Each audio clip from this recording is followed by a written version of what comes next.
அன்பார்ந்த தோழர்களே, இன்று நாம் சார்ந்திருக்கக்கூடிய கூட்டுறவு துறை ஊழியர் சங்கத்தினுடைய அமைப்பு தினம் 6/8/1988 ஆரம்பிக்கப்பட்டது. அதன் நினைவாக இன்று கொடியேற்றி சிறப்பு செய்கிறோம். இன்றைய சிறப்பு என்னவென்றால், இந்த சங்கம் அமைக்கப்பட்டது துறையினுடைய மூத்த கூட்டுறவு சார் பதிவாளர் துரைக்கண்ணு சார் அவர்கள் ஸ்தாபகர். ஆமாம், அப்போ இருந்தவர்களில் முக்கியமானவர்களில் சார் ஒருத்தர் சந்திர சார், இன்னொருத்தர் திரு இளங்கோ சார் அவர்கள். அவர் இன்னும் நம்ம அரசு ஈடுபாடோடு இருக்கிறார். ஆகவே இந்த அமைப்பு தினத்தில் வந்துள்ள அனைவரும் வருகின்ற வழக்கு வரவேற்கிறேன். ஸ்தாபகர்கள் ஒருவரான திரு சந்திர சார் அவர்களே வருகிறவர்கள் என்று வரவேற்கிறேன். திரு சார் அவர்களை கொடியேற்றி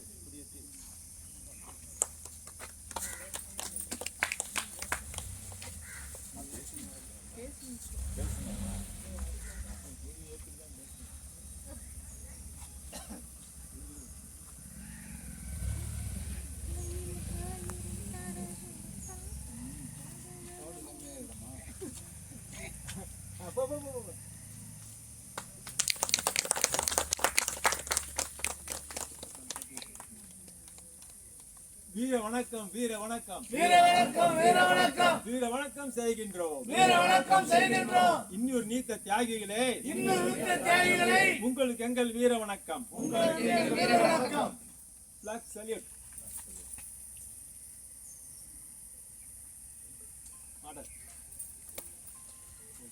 திரு சார் அவர்களே இரண்டாவது வாசல் பற்றி இதை பற்றி சுரேஷ் சொன்னார். அவர் தலைவரா, மாவட்ட தலைவரா?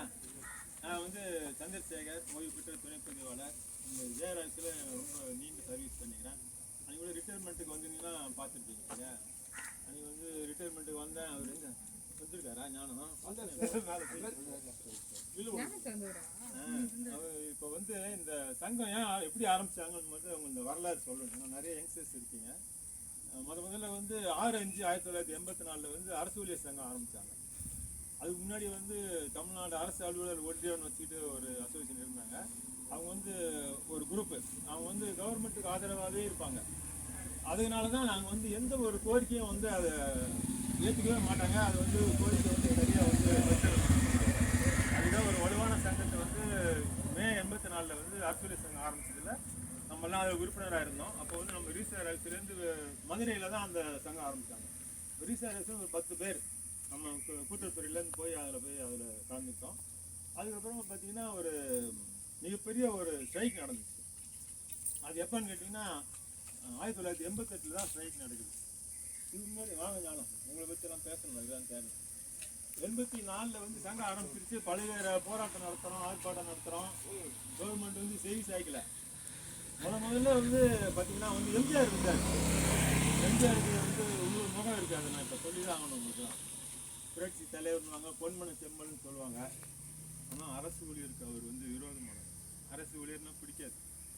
அவங்களோட எண்ணம் என்னன்னா மக்களுக்காக செய்யணும் அப்படின்ற ஒரு எண்ணம். அந்த சம்பள உயர்வு கொடுக்கணும்னா யோசிப்பாங்க, டிஏ கொடுக்கணும்னா யோசிப்பாங்க. ஃபஸ்ட்டு என்ன பண்ணிட்டாங்கன்னா, செக்ரட்டரியேட் ஸ்டாஃப் தனியாக ஒரு போராட்டம் பண்ணாங்க.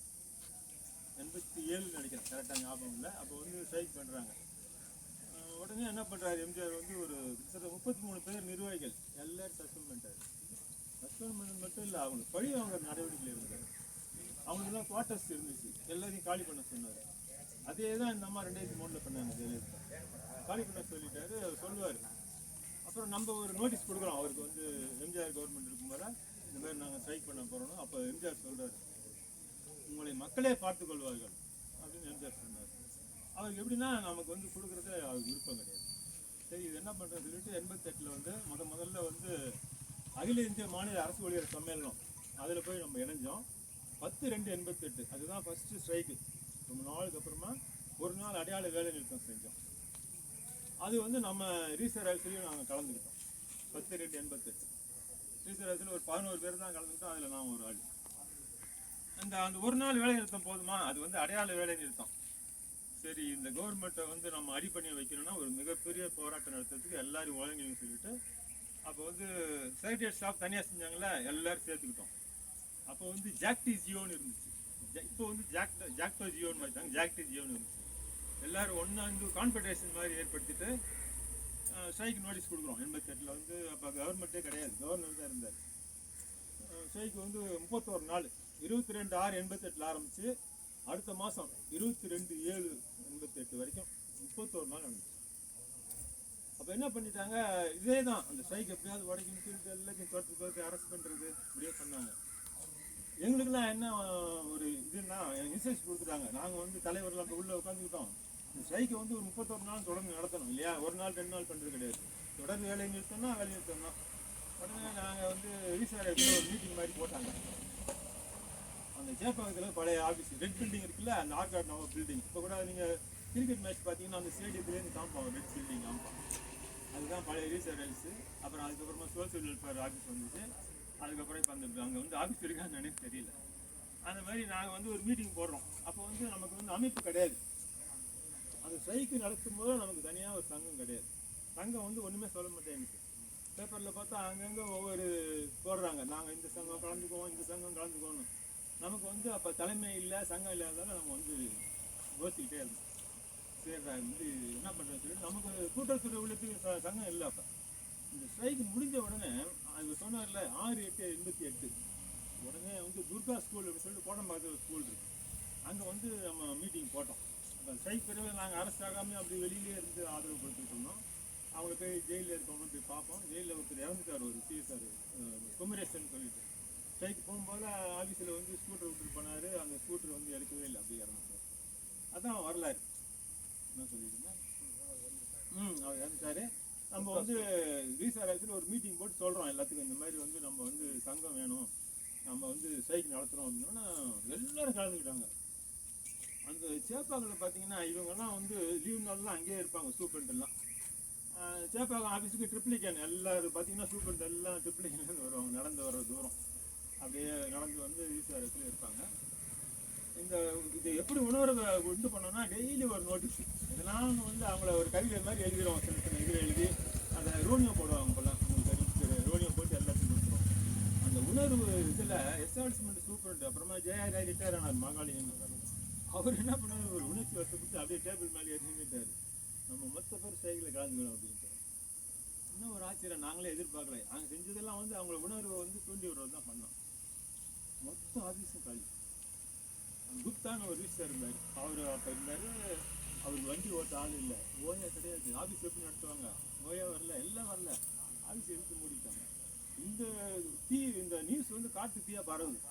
பக்கத்து போய் ஆஃபீஸெல்லாம் மூடுறாங்க, ரீசர் மூடிட்டாங்கன்னு எல்லாம் மூடிட்டு போயிட்டாங்க. அது மிகப்பெரிய சக்ஸஸ். அப்படி தான் இந்த சங்கம் ஆரம்பித்து நடத்திக்கிட்டு இருக்கோம்.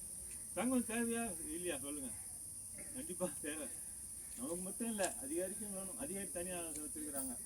இது அரசு ஊழியர் சங்கம்ன்றது வந்து ஒரு பெரிய சங்கம். அது வந்து எல்லா துறையும் சேர்த்து செய்யும். அந்த மாதிரி சங்கம் தான் வந்து எந்த ஒரு கோரிக்கையுமே வந்து நம்ம ஜெயிக்க முடியும். இப்போ நம்ம மட்டும் தனியாக ஸ்ட்ரைக் பண்ண முடியுமா சொல்லுங்கள்? பண்ண முடியாது. இப்போ அன்றைக்கி வந்து ஞானம் ரிட்டையர்மெண்ட்டுக்கு வந்திருந்தேன்.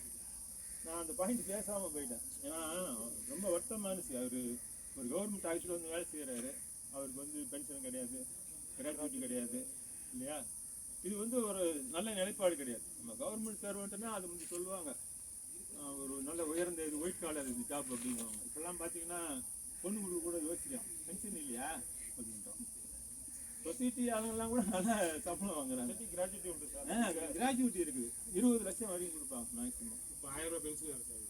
இப்போ வந்து நம்ம வந்து எப்படின்னா அந்த யோசனை போயிட்டு இருக்கோம், மாறி போயிடுச்சு, காலம் மாறி போயிடுச்சு. இதெல்லாம் பண்ண சங்கம் கண்டிப்பாக வேணும். உங்களுக்கு ஒரு சம்பவத்தை ஞாபகப்படுத்துகிறேன். எந்த வருஷம் கரெக்டாக ஞாபகம் இல்லை. தஞ்சாவூரில் வந்து ஒரு ஜேஆர் வந்து மினிஸ்டரை பார்க்க போகிறார். கெஸ்ட் ஹவுஸில் நடந்த விஷயம் அது. போனவுடனே அங்கே அந்த மாவட்ட செயலாளர் வர்றார். அவர் வந்து ஒரு கட்சி சார்ந்தவர் வர்றாரு. அவருக்கும் ஜேஆருக்கும் வாக்குவாதம் ஆகுது. அந்த மாவட்ட செயலாளர் வந்து ஜேஆர் அடிக்கிறார் போட்டு. அதே அங்கே கெஸ்ட் ஹவுஸ்லேயே மினிஸ்டர் பார்த்தாரு. இது நம்ம ஏன் விட்னஸ் பண்ணான்னு ஓடி போய் கதவை சாத்திக்கிட்டார் ரூமுக்குள்ளே. ஆனால் எந்த ஒரு ரியாக்ஷனும் கிடையாது. ஆனால் நம்ம சங்கத்துலேருந்து பண்ணோம். ரீசார் ஆஃபீஸ் வாசல்லையே எல்லா ஜேஆர் ஆஃபீஸ்லையும் வந்து இதை எதிர்த்து ஆர்ப்பாட்டம் நடத்தணும். அப்போ என்ன அவங்களுக்கு ஜேஆருக்கெல்லாம் தனி அசோசியேஷன் கிடையாதா? இருக்குது. ஆனால் அவங்களுக்கு ஒரு தயக்கம். ஒரு துறையோட மந்திரி வந்து ஒரு மாவட்ட அதிகாரி அடிக்கிறாருன்னா எவ்வளோ இது. அதுவே ஒரு சங்கம் வலுவான வந்து அடிப்பாரா? நீ கூட ரெவன்யூல போய் பாருங்க, ஒரு சின்ன யாருன்னா ஒரு லோயர் லெவல்ல யாராவது போய் பண்ணாங்கன்னா மொத்த பேர் திரண்டுக்குவாங்க. இதே இதுல வந்து ஆசிஸ் சாட்டர்ஜின்னு ஒரு கலெக்டர் இருந்தார். அவர் வந்து நார்த் இந்தியன் முதல்ல வந்தார். இங்கே வந்த உடனே ஒரு விஓ 2 பேர் சஸ்பெண்ட் பண்ணிட்டார், ஏதோ ஒரு தப்புக்கு. நீ நம்ப மாட்டீங்க, 72 நாள் தொடர் உண்ணாவிரதம். அந்த அந்த வாசல் ஃபுல்லாக மறித்து இது போட்டாங்க, பந்தல் போட்டாங்க. ரொட்டேஷன் 8 மணி நேரத்துக்கு ஒரு பேட்ச் வரும், அங்கேயே உண்ணாவிரதம் இருந்தாங்க. வேறு வழி இல்லாமல் அந்த சஸ்பென்ஷன் ஆர்டரை ரிவோக் பண்ணார். அதுதான் வந்து சங்கத்தோட பலம். சங்கம் செய்யாததை சங்கம் செய்யும். அப்புறம் இந்த கோரிக்கைக்கு வரேன், முக்கியமானதான் சொல்லணும். இப்போ வந்து நீங்கள்லாம் கோரிக்கை வைக்கிறீங்களோ இல்லையோ, நான் வந்து இப்போ வந்து ரிட்டையர் ஆகிட்டு கூட முதல்ல வந்து கூட்டுறவுத்துறை ஊழியர் சங்கத்துக்கு வந்து நான் வந்து மாவட்ட தலைவராக இருந்தேன். இப்போ வந்து ஓய்வூதியர், அனைத்து துறை ஓய்வூதியர் சங்கம், தனித்தனியாக சங்கம் கிடையாது, வச்சுக்கிறாங்க. டெப்டி கலெக்டர் அசோசியேஷன் இருக்குது, வேளாண்மை துறை ரிட்டையர்டு அசோசியேஷன் இருக்குது, எஜுகேஷன் டிபார்ட்மெண்ட் வச்சுக்கிறாங்க. வந்து தனித்தனியாக வச்சுக்கிறாங்க. நம்மளுக்கு மட்டும் எல்லா டிபார்ட்மெண்ட்டும் சேர்த்துக்கிறோம். தொடர்ந்து வந்து நாங்கள் வந்து 2013 ஒரு கோரிக்கை வச்சுக்கிட்டு இருக்கோம். இந்த பழைய ஓய்வு திட்டம் திரும்ப கொண்டு வரணும், புதிய ஓய்வு ரத்து செய்யணும். எதுக்கு சொல்கிறேன்னா, இங்கே இருக்கிற பார்த்தீங்கன்னா பெரும்பாலும் உங்களுக்குலாம் பென்ஷன் இருக்காது இல்லையா? உங்களுக்காக நாங்கள் போராட்ட தயாரிக்கிறோம். நீங்களும் அந்த உணர்வு வரணும். எதுவுமே ஒரு போராட்டம் இருந்தால் தான் வந்து ஒரு குழு இருக்குது, அது மீச்சு பாருங்கள், அது எதிர்ப்பை காமிக்கும். அது என்ன செஞ்சிடும் நம்மள இல்லையா? அதனால் நீங்கள் வந்து எல்லோரும் ஒன்றா இருக்கணும். அந்த ஜேஆர் இது கதை ஏன் சொன்னான்னு கேட்டிங்கன்னா, நம்ம வந்து ஒன்றா இருந்தோம்னா ஒன்றும் செய்ய முடியாது. இல்லைன்னா வேறு டிபார்ட்மெண்ட்டில் போய் அந்த மாதிரி செய்ய முடியுமா சொல்லுங்கள்? நாங்கள் அதுக்கு எதிர்த்து குரல் கொடுத்தோம். அந்த அப்போல்லாம் வந்து அந்த கெஸ்ட் ஆஃபீஸர் அசோசியேஷன் வேடிக்கை தான் பார்த்துச்சு. அதுக்கப்புறமா அந்த துறை அமைச்சரே மாற்றினாங்க. இதுதான் வரலாறு. எம்ஜிஆரை பற்றி சொல்லிட்டு ஜெயலலிதா பற்றி சொல்லாமல் இருந்தால் எனக்கு தப்பு இல்லை. எம்ஜிஆர் எப்படி அதே மாதிரி தான் ஜெயலலிதாவும். 2003 வந்து அந்த பென்ஷனை வந்து ஏன் நிறுத்தினாங்கன்னு சொல்கிறேன், தெரிஞ்சுக்கங்க எல்லாரும். ஒரு ஸ்ட்ரைக்கு நடத்துகிறோம். 2/7 இண்டிபெண்டன்ஸ் ஸ்ட்ரைக்கு. எப்போ 88 அப்புறமா வந்து 15 வருஷம் கழிச்சு ஸ்ட்ரைக் பண்ணுறோம். அன்றைக்கி வந்து 1ஆம் தேதி வந்து ஜெயலலிதா அம்மா வந்து அப்படியே வர்றாங்க. ஸ்டேட் ஸ்டாஃபும் ரெடியாக இருக்கிறாங்க, ஸ்ட்ரைக் மறுநாள் செய்ய போகிறாங்க. அந்த அம்மா பார்த்தோன்னா எல்லோரும் அப்படியே லேடிஸ் மதுக்கு அப்படியே பிஹேவ் பண்ணிட்டாங்க. அது அவங்களா உணர்ச்சி வசப்பட்டு பண்ணது, யாரும் வந்து அவங்க தூண்டி உள்ள அவங்களே செய்கிறாங்க. இந்த அம்மாவுக்கு கோவம் வந்துடுச்சு. என்னடா அம்மாவுக்கு வேலை செஞ்சு நம்மளை எடுத்து நிற்கிறாங்கன்னு சொல்லிட்டு வேகமாக போகுது, தப்பிச்சு ஓடிடணும், வேலை பண்ணுறாங்கன்னு லிஃப்ட்டு ஆஃப் பண்ணி விட்டாங்க. லிஃப்ட் ஆப்ரேட்டர் இல்லை, லிஃப்ட் ஆப்ரேட் பண்ண முடியலை. படியில் இறங்கி வந்தாங்க, அப்படியே வேர்வை ஊற்றி அந்த நைட்டு போச்சு. அந்த அம்மா தூங்கவே இல்லை. 1,73,000 பேர் ஸ்ட்ரைட்டாகவே டிஸ்மிஸ். ஸ்ட்ரைக் என்றைக்கு ஆரம்பிக்கிறோம்? 2ஆம் தேதி. ஸ்டேட் டேட்டில் 1ஆம் தேதி ஆரம்பிச்சிட்டாங்க. இதுதான் வரலாறு. அதனால கவர்மெண்ட் சர்வெண்ட்டுக்கு நம்ம வந்து அந்த அம்மா எதிரான கண்டிப்பாக. அந்த மாதிரி ஒரு ஆர்டர் யாருமே போட்டதில்லை இல்லையா? கேள்வி கூட போட்டது பண்ணோம். ஒரு ஆர்டர்லேயே எல்லாம் ஸ்ட்ரைக் பண்ணால் தானே டிஸ்மிஸ் பண்ணோம். 2ஆம் தேதி தானே பண்ண போகிறோம். நம்ம ஜேஆர்எஸ்லேருந்து ஒரு லிஸ்ட்டு போடுறாங்க, போட்டு டிஆர்எஸ் கொண்டாந்து ஒட்டினாங்க. அல்பபெட்டிக்கல் ஆர்டரில் என் பேர் ஃபஸ்ட்டு வருது, சந்திரசேகர். அழகராஜன் இருக்கார், பாலவடியல் இருக்கார், நான் சந்திரசேகர், நான் டிஆர்எஸ் சூப்பர்ன்ட்டு கொண்டாந்து ஒரு டிஆர் வந்து எல்லாருக்கும் டிஸ்மிஸ் ஆர்டர் ஒட்டுறாரு. அதைத்தான் நம்ம அதிகாரிங்க செய்வாங்க. அந்த மாதிரி அந்த ஜெயலலிதாக சொல்கிறேன். அந்த அம்மா வந்து ஆத்திரம் வந்துச்சு. என்ன பண்ணாங்கன்னா 2003 வந்து 4000 கேள்விப்பட்டீங்களா? பழைய ஆளுங்களும் தெரியும். ஜூனியர் அசிஸ்டன்ட் போஸ்டிங் போட்டாங்க. இவங்களுக்கு அரசு ஊழியருக்கு மாற்றம் ஏற்பாடு பண்ணி ஜூனியர் அசிஸ்டன்ட் மெம்பரியாக இருந்து இப்போல்லாம் தாசில்தார்லாம் ஆகிட்டாங்க, டெப்டி கலெக்டர் கூட ரிட்டையர் ஆகிட்டாங்க. ஆனால் பென்ஷன் கிடையாது. அவங்களை தயார் பண்ணி அவங்களுக்கு இது எல்லாரையும் அப்சர்வ் பண்ணிட்டாங்க. அந்த 4000 எல்லாம் இந்த கோபத்தின் வெளிப்பாடு தான். இந்த மாதிரி இவர்கிட்டையும் நிறையா எதிர்பார்க்குறோம், இவர் நிறையா வாக்குறுதியெல்லாம் கொடுத்தாரு, ஒன்றும் தெரியல. ஆனால் 88 ஸ்ட்ரைக் முடிஞ்சோடனே யார் கொடுப்பாங்க? அப்போ வந்து கவர்னர் என்ன சொல்லிட்டாரு, நான் வந்து பாப்புலர் கவர்மெண்ட் கிடையாது, இவர் பாப்புலர் கவர்மெண்ட் எலெக்டட் வந்ததுக்கப்புறமா நான் சொல்கிறேன்னு சொல்லிட்டு 89 கலைஞர் வந்து ஒரு வாக்குறுதி கொடுத்தாரு. 89 வந்து இந்த ஸ்ட்ரைக் முடிஞ்சோடனே ஒரு பெரிய மாநாடு வந்து பெரியார் திடல் நடத்தணும். இந்த என்ன கோரிக்கை வச்சுருந்தோம் அப்படின்னா 2 தான். ஒன்று வந்து மத்திய அரசு ஊழியருக்கு இணையான ஊதியம், போனஸ், அப்படி தான் போராடி வாங்கினது. 40 வருஷம் தொடர்ந்து கேட்டுக்கிட்டே இருந்து அதை வந்து பரிசீலனையே பண்ணல. ஆனால் ஒரு மிகப்பெரிய எழுச்சி அந்த போராட்டம் நடத்துனதுனால கலைஞர் வந்து சொல்கிறார் அந்த மாநாட்டில் வந்து, உங்களுக்கு எல் முனை அளவும் குறையாமல் அந்த மத்திய அரசு ஊழியருக்கு இணையான ஊதியத்தை கொடுப்பேன்னு சொன்னார். கவர்மெண்ட்டுக்கு வந்தார். என்ன சொல்கிறார் அந்த கரகரத்த குரலில், வரிவை இருக்கிறது நிதி இல்லை அப்படின்னு நாமத்து போட்டார். எம்ஜிஆர் எதிராக இருந்தார், ஜெயலலிதா இருந்தாங்க, இவரு எதிராக இருக்காரு. இப்போ இவர் வந்து நிறைய வாக்குறுதி கொடுத்தாரு, அதை நம்பி எல்லாரும் ஓட்டு போட்டாங்க. இப்போ வந்து போன வருஷம் நினைக்கிறேன் வந்து தீவுத்திடலில் வந்து பெரிய மாநாடு போட்டாங்க, நான் போயிருந்தோம். நாங்கள் போனால் அந்த எல்லாரும் அவரே பார்த்துக்கிட்டு இருக்காங்க. ஸ்டாலின் என்ன அனௌன்ஸ் பண்ண போகிறாருன்னு நிறைய நம்மளை விட வந்து டீச்சர்ஸ் தான் வந்திருந்தாங்க. நான் அந்த மாநாட்டுக்கு போயிருந்தேன், பார்த்தேன், கண் கூட பார்த்தேன். முதல்ல வந்து அன்பில் மகேஷ் பொய்யாமொழி வந்து உட்காந்தாரு. அவரை எல்லாம் கேட்குறாங்க என்ன அறிவிக்க போகிறாங்கன்னு. நான் வந்து ஒரு ஸ்டூடெண்ட்டு, அவர் முதல்ல வருவார் அறிவிப்பார்னாரு. ஒன்றுமே அறிவிக்கல. அப்போ வந்து ஒரு பெரிய எதிர்பார்ப்பு. உடனே என்ன பண்ணிட்டாங்க, டீச்சர்ஸ் எல்லாம் கிளம்பி போக ஆரம்பிச்சிட்டாங்க. அப்படியே கிளம்பி போனாங்க. நீங்கள் வந்துருந்தீங்களாங்க? பார்த்தா காஞ்சிபுரம் இதில் வண்டி வச்சுட்டுலாம் வந்துருந்தாங்க. இதுதான் ஒவ்வொரு அரசாங்கமும் இப்படி தான் இருக்குது. ஒரு அரசியல் சங்கம் தலைவர் ஒருத்தர் இருந்தார், அவர் வந்து வேளாண்மை துறையில் வந்து பி ராமுன்ட்டு. அவர் வந்து அரசாங்கத்தை வந்து எப்படி திட்டுவார், திருவள்ளிக்கேணி மாடு அப்படின்னாரு. சென்னை ஆளுகை மட்டும்தான் தெரியும் திருவள்ளிக்கேணி மாடோட குணம். அந்த பெல்ஸ் ரோடு இருக்குல்ல, அந்த சேப்பாக்கம் ஸ்டேட்டுக்கு லாஸ்ட்டில் பண்ணிங்கன்னா பைக்கர் ரோடு டச் பண்ணுற இடத்துல ஒரு 20-30 மாடு உட்காந்துருக்காங்க. இப்போ இருக்கான்னு தெரியல. அவர் சொன்னார் அப்போ 84-85 சொன்னார். அது வந்து நீங்கள் ஹார்ன் அடித்தாலும் பார்க்காது, அப்படியே உட்காந்துருக்கோம். ஏன் சத்தம் போட்டாலும் பார்க்காது. பெரிய குச்சி எடுத்து அடித்தாதான் வந்து அந்த மாடு வந்து லேசாக யாருன்னு பார்த்துட்டு அப்படியே இருக்கும், எழுந்திருக்காது.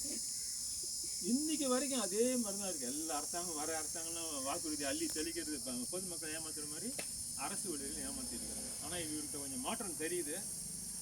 நம்மளால் கொண்டு வரப்பட்ட அரசு நிச்சயமாக அரசு ஊழியர்கள் ஓய்வூதியர்களோட ஒத்துழைப்பு இல்லாமல் எந்த ஒரு கவர்மெண்ட்டும் ஆட்சியில் வர முடியாது. இப்போ கூட ஒரு எதிர்பார்ப்பா இருந்துச்சு இல்லையா, 40 வந்தாங்க. இதெல்லாம் வந்து என்ன பண்ணுறது, ஓட்டு போட்டவங்க செய்யுங்கள. அதனால் நாங்கள் தொடர்ந்து அந்த ஓய்வூதியத்தை வந்து பழைய இதை கொண்டு வர சொல்லி கேட்டுக்கிட்டே இருக்கிறோம். உங்களுக்கு நம்பிக்கை இருக்கோ இல்லை, எங்களுக்கு நம்பிக்கை இருக்குது. நாங்கள் தொடர்ந்து அதை வலியுறுத்தோம், நிச்சயமாக ஜெயிப்போம், ஒன்றுபடுவோம், போராடுவோம். கோஷத்தோட முடிக்கிறேன். தமிழ்நாடு அரசு கூட்டத்தில் ஊழியர் சங்கம் தமிழ்நாடு அரசு கூட்டத்தில் ஊழியர் சங்கம் தமிழ்நாடு அரசு கூட்டத்தில் ஊழியர் சங்கம் ஒன்றுபடுவோம், போராடுவோம், வெற்றி கிட்டும் வரை இறுதி வெற்றி நமது. வாய்ப்புக்கு நன்றி. மீண்டும் ஒரு முறை நன்றி சொல்றேன். மகளிர் இல்லைங்க எடப்பாடி பழனிசாமி மாலை வணக்கம். இன்று நமது உள்துறைத்துறை அரசு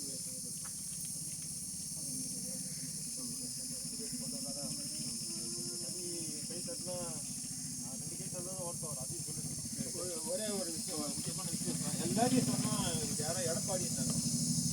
இவர் தான் வந்து முன் உதாரணம். அந்த நிறுத்தத்துக்கு வந்து பே கமிஷன் பார்த்தீங்கன்னா 10 வருஷத்துக்கு ஒரு தான் கொடுப்பாங்க, தெரியுமா உங்களுக்கு? மத்திய அரசு கொடுத்தோன்னா அப்புறம் நமக்கு இம்ப்ளிமெண்ட் பண்ணுவாங்க. முதல்ல கை வச்சது யாருன்னா நம்ம முன்னாள் முதல்வர் தான். எடப்பாடி என்ன பண்ணிட்டாருன்னா, அந்த பே கமிஷன் வந்து சென்ட்ரல் கவர்மெண்ட்டுக்கெல்லாம் 1/1/2014 கொடுத்தாங்க. நமக்கு வந்து 1/10/2017 21 மாதம் அரியர்ஸ் அப்படியே சாப்பிட்டார், கொடுக்கவே இல்லை. அது மட்டும் இல்லை, டிஏ என்ன பண்ணுவாருன்னா ஜனவரி டிஏவை ஜூலையில் கொடுப்பாரு, ஜூலை டிஏவை ஜனவரியில் கொடுப்பாரு. அந்த அரியர்ஸ் இல்லை. அதனால இப்போ வந்து நம்ம எப்படி வந்து 88 போராடணுமோ அதே மாதிரி கொஞ்ச நாளில் சென்ட்ரல் கவர்மெண்ட்டுக்கு நமக்கு ஒரு பெரிய வித்தியாசம் வரும் சம்பளத்தில். ஏன்னா பென்ஷன் கிடையாது, கிராஜுவேட் கிடையாது, அந்த வித்தியாசம் வரும். அதனால அந்த முதல்வர்கள்லாம் அந்த ஆட்சி கட்டில் போய் உட்காந்தோடனே மறந்துடுறாங்க. அதுக்காக ஏன்னா அது மறந்துட்டா அதுக்காக சொல்லிட்டேன். நன்றி. இன்று இந்த நமது கூட்டுறவு சங்கத்துடைய அமைப்பு தினத்தில் கலந்து கொண்ட முன்னாள் மாவட்ட தலைவர், ஸ்தாபன நிர்வாகிகள் ஒருவரான சந்திர சார் அவர்களுக்கு நம்ம சங்கத்தின் சார்பாக மனமார்ந்த நன்றி தெரிவித்துக் கொள்கிறேன். நம்ம இந்த கூட்டம்ன்றது இன்னைக்கு நமக்கு வந்து கூட்டம் வந்து அதிகபட்சம் தான். ஆல்மோஸ்ட் ஆஃபீஸர்கள் எல்லாரும் வந்துட்டோம் சார், உள்ளார யாரும் இல்லை சார்.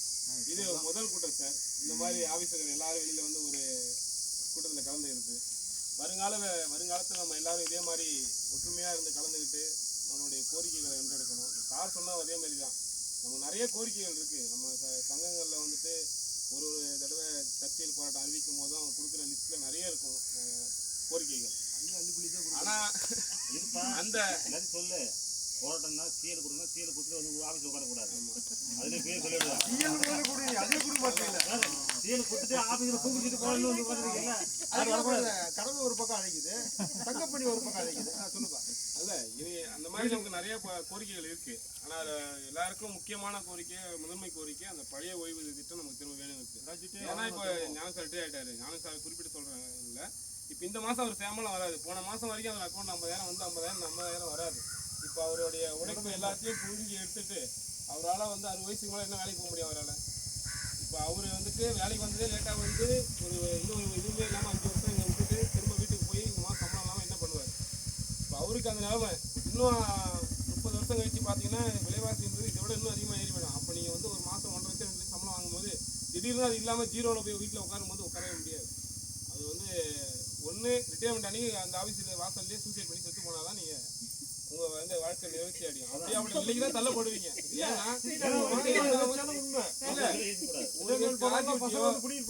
கிராஜுவிட்டியோ எதுவுமே கிடையாது உங்களுக்கு. இப்போ இருக்கிற சிபிஎஸ் பணம் கூட நீங்க ரிட்டையர் ஆகும்போது வாங்குவீங்களான்றதுக்கு நிச்சயம் கிடையாது. ஏன்னா உங்க பணம் வந்து நீங்க கட்டின பணம் 1800 கோடியும் எம்டிசி எடுத்து போய் போட்டாங்க. ஆனால் எம்டிசியில் போட்ட பணம் இப்போ எம்டிசி லாஸ் ஆயிடுச்சு. அதை எடுத்து போய் ஷேர் மார்க்கெட்டில் போறோம்னா நம்ம எல்லாத்தையும் 10% பிடிச்சோம். ஆனால் ஷேர் மார்க்கெட்லையும் போடல. இப்போ நீங்க எல்லாம் கட்டுற பணத்தை 10% பணம் எங்க இருக்குன்னு கேட்டீங்கன்னா யாருக்குமே விட இல்லை. ஆர்டிஐ போட்டால் கூட அதுக்கு பதில் கிடைக்காது. ஏன்னா நம்ம ரிட்டையர் ஆகாமல் நினச்சிட்டு இருக்கோம். நம்ம ரிட்டையர் நம்ம கட்டுற பணத்தை 10% நம்ம கட்டுறோம், அவங்க 10% கொடுப்பாங்க, இன்ட்ரெஸ்ட் சேர்த்து வாங்கிட்டு போயிடுவோம். பல்காக ஒரு 50 லட்சம் கிடைக்கும் நமக்கு நினைக்கிறோம். ஆனால் 50 லட்சம் நீங்கள் வாங்குவீங்கன்றதுக்கு எந்த உத்தரவாதமும் கிடையாது.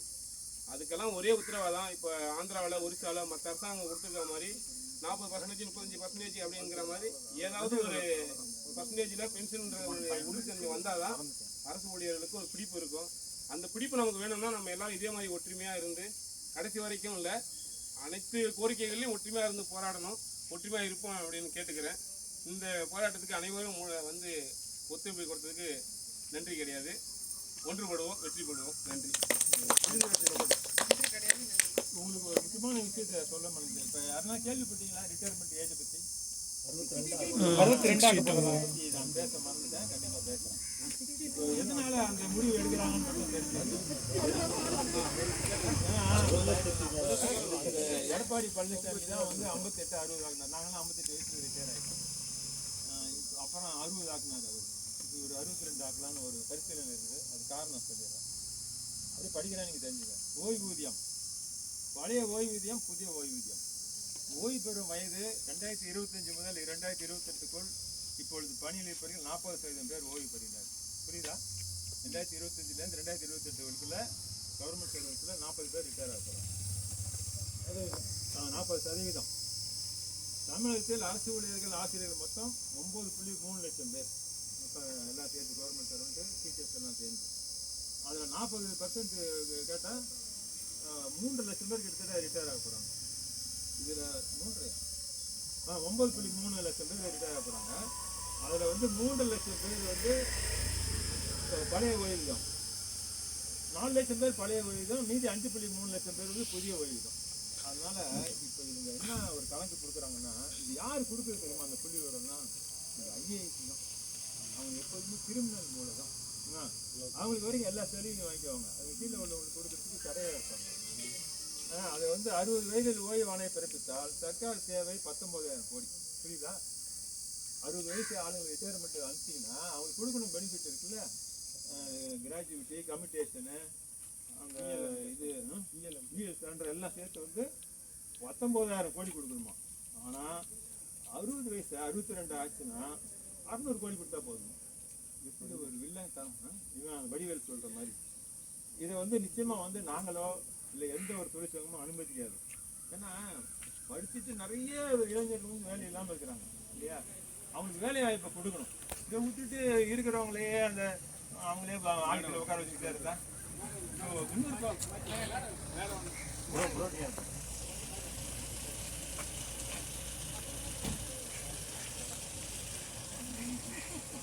ஏற்கனவே பென்ஷன் இல்லைன்னு சொல்கிறோம். இந்த மாதிரி பிரச்சனைகள் இருக்குது இல்லையா?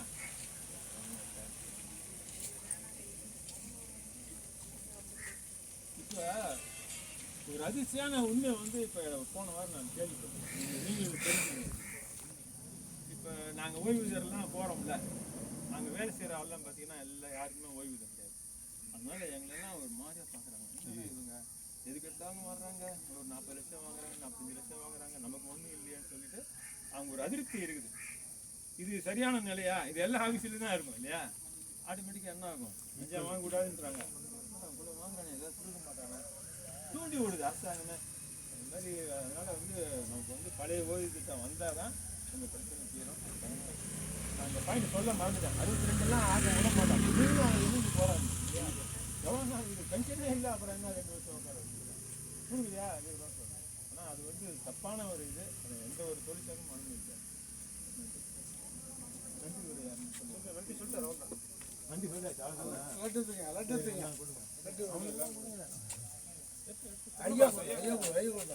லைட்டாக இருக்குங்க சார்.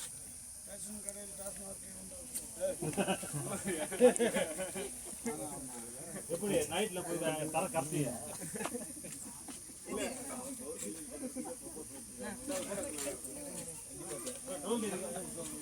நைட்